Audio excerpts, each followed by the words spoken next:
예전에 어떤 뭐 혈압, 당뇨, 고지혈증 이런 거에 대해서 언급을 들은 적이 있으세요? 네, 혈압은 들었고요. 가끔 혈압 좀 재보셨어요?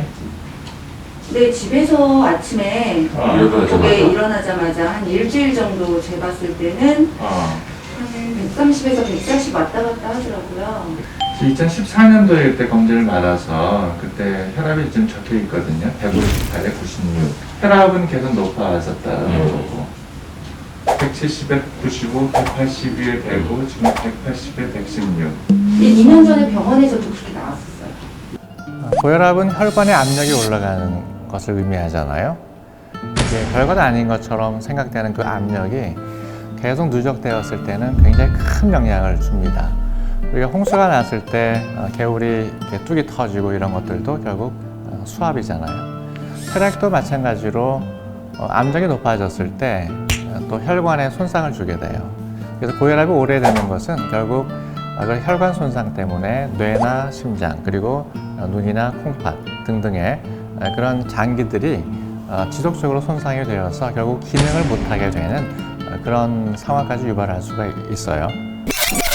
LDL 콜레스테롤 들어본 적 있어요?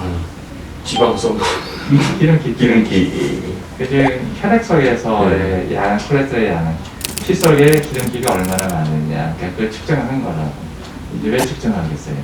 굉장히 건강에 있어서 중요한 지표이기 때문에 그렇잖아요. 정상 130 이하인데 그때는 160, 146. 이번에 196이었다고. 매우 높은 거죠. 그래서 콜레스테롤이 높다라고 하는 것은 혈관성 질환을 유발을 해요. 동맥경화증, 죽상경화증이라고 하죠. 결국 혈관 벽이 계속 누적이 되면서 좁아지게 합니다.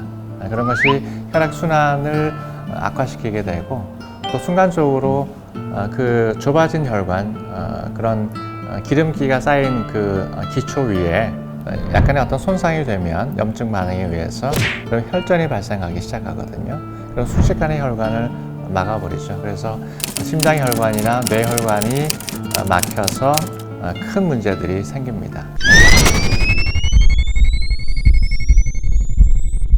자, 지금 몇 킬로죠? 93kg잖아요. 키가 173. 체질량 지수라는 게 있어요. 키에 비해서 몸무게가 얼마냐? 31.11이라고. 키에 비해서 얼마나 몸무게가 나가느냐 이런 것들을 반영을 해주는 게 체질량 지수인데 30 이상일 때 체질량 지수가 30 이상일 때를 비만이라고 하고 25 이상일 때는 과체중이라고 하고 25보다 더 낮을 때를 정상이라고 합니다.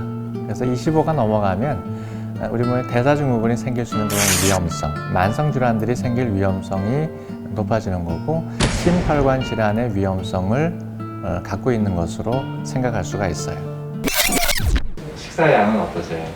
하루에 한 2끼 정도 먹나? 부대근무를 해서 그러니까 식사량이 막 규칙적이진 규칙적인 것보다는 양이 제일 중요해요. 양은 뭐 많지 않고요. 공기로 따지면은 뭐 한국이 간식은 근무할 때 잠이 안 되니까 네. 이제 과자랑 빵 같은 걸 먹는 거예요. 안 먹어 많이. 근데 좋아하는 음식이 좀 기름진 음식들이에요. 네. 가장 중요한 부분은 칼로리 제한을 하는 게 아닐까라는 생각을 합니다. 많이 먹으면 뭐든지 간에 많이 먹으면 칼로리가 넘쳐나고 이것이 비만을 유발하게 되고 또 만성질환이 이어지잖아요. 지금 과체중이나 비만이신 분들은 사실 활동보다도 조금 적은 칼로리 섭취를 해야만 그것이 소비가 되어서 체중이 좀 빠질 수 있거든요. 그 다음에는 이제 어떤 그런 영양소를 섭취할 것이냐.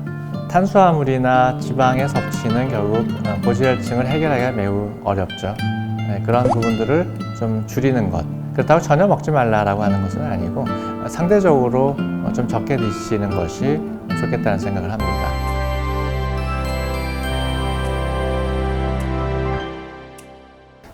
현대인들의 생활 속에서 사실 이제 좋지 않은 습관들이 많이 이어지는데 그것이 회식 문화일 수 있고 그러면 이제 술, 또 안주 이런 것들을 많이 먹게 되잖아요. 이런 것들은 우리가 의식적으로 조절하기가 매우 어려운 부분이라고 생각을 합니다. 그렇기 때문에 강한 의지를 가지고 자기 습관을 드라이브로 걸지 않는 한 이런 부분을 조절하기는 매우 어렵다고 생각을 해요. 그래서 제가 숙제를 내는데 2주 동안에 한 3kg 정도 뺄 수 있을까요? 2주에 3kg. 그런 거를 안 해봐서 있을지 모르겠. 그래서 한 며칠은 한번 먹은 것 쭉 숙제라고 생각을 하고 써보세요. 뭘 먹었는지. 그리고 나서 체중 변화를 보세요. 이렇게 하지 않으면 정말 다 죽는다라고 생각해요. 제가 환자를 진료하면서 좀 문제가 되겠다 싶으면 항상 숙제를 내셔요. 다음 내원 시기에 맞춰서 몇 킬로 좀 빼봅시다 라고 숙제를 내줍니다. 무리한 요구는 하지는 않고 아마 이 정도는 가능하지 않을까라고 생각을 해서 또 왜 해야 되는지에 대해서 조금 설명을 좀 하는 편인데 대부분은 거기에 동의를 하시는 것 같아요. 그래서 그렇게 체중을 좀 빼오시는 분들이 계세요. 이런 분들은 뭔가 노력을 한 거죠. 먹는 것을 정말 철저하게 관리해서 줄였고 또 지속적으로 운동을 해왔고 그렇게 되면 체중, 또 혈압, 당 수치, 고지혈증 수치 이런 것들을 보는데 좋아지지 않을 수가 없죠.